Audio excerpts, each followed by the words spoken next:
So, yun na nga guys. Kain tayo ng panggabihan. Ayan. Ito ang ulam namin guys. Ayan yung ulam ko guys. Nilagang kamote, okra. Siyempre yung sausawan natin bagoong, may kalamansi at sili. Tsaka meron akong isang pirasong mangga. May giniling din ako dito guys, kaso konti lang. Kasi nagsasawa na ako sa karne. Ayan guys, kain tayo. Okra.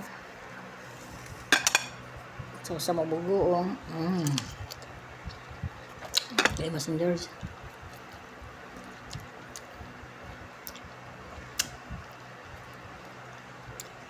Nagsasawa na ako sa kakakarni.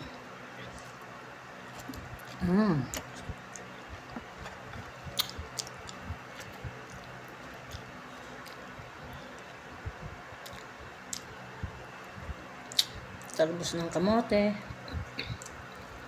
So, sa mabugoong.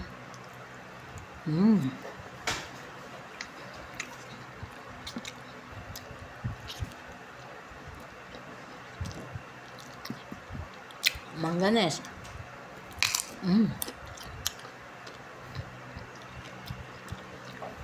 Crunchy.